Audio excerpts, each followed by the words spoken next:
क्या हेमंत सोरेन की ईमानदारी काबिले तारीफ है? क्या जेल जाने से पहले हेमंत सोरेन ने जो इस्तीफा दिया उसकी सराहना की जानी चाहिए थी? जवाब है हाँ और सिर्फ हाँ।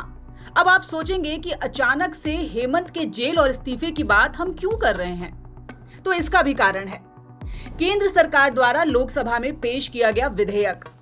इस विधेयक में है कि अगर प्रधानमंत्री, केंद्रीय मंत्री, किसी राज्य के मुख्यमंत्री या केंद्र शासित प्रदेश के मंत्री को गंभीर आपराधिक मामले में 30 या उससे अधिक दिनों के लिए गिरफ्तार या हिरासत में लिया जाता है तो उन्हें उनके पद से हटाया जा सके।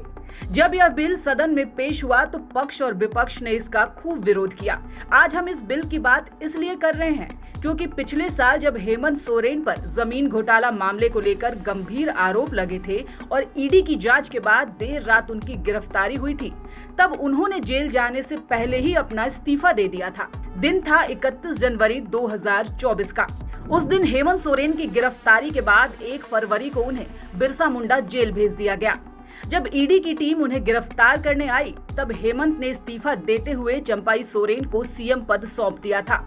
अब इस बात को इस तरह समझिए, 29 जनवरी को दिल्ली के ठिकानों पर तलाश करती रही हेमंत को ईडी की टीम। 30 जनवरी को हेमंत सोरेन ने गठबंधन के विधायकों के साथ बैठक की। 31 जनवरी को हेमंत सोरेन गिरफ्तार हुए, चंपाई सोरेन को नेता चुना गया। 5 महीने बाद 28 जून को हेमंत सोरेन को हाईकोर्ट से जमानत मिल गई। जेल से बाहर आने के बाद 4 जुलाई को हेमंत सोरेन ने तीसरी बार सीएम के रूप में शपथ लिया।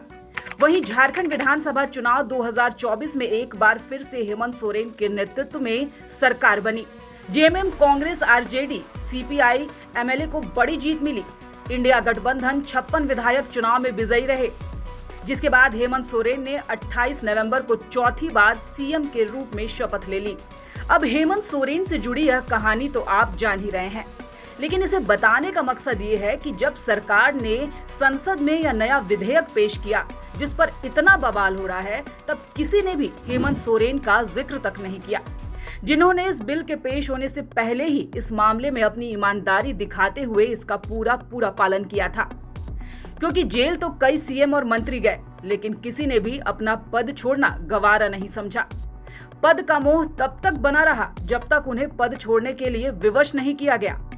हेमंत सोरेन इस मामले में एक अलग उदाहरण है। आप इस बात को इस तरह से भी समझ सकते हैं कि भले ही हेमंत सोरेन को विपक्ष या कई लोग नेता के रूप में या सीएम के रूप में न सराहें, लेकिन अब हेमंत सोरेन एक पक्के राजनीतिज्ञ बन चुके हैं जो विरोधियों को अब एक ऐसा भी मौका नहीं देना चाहते जहां उनको या उनके काम करने के तरीके को कटघरे में खड़ा कर दिया जाए।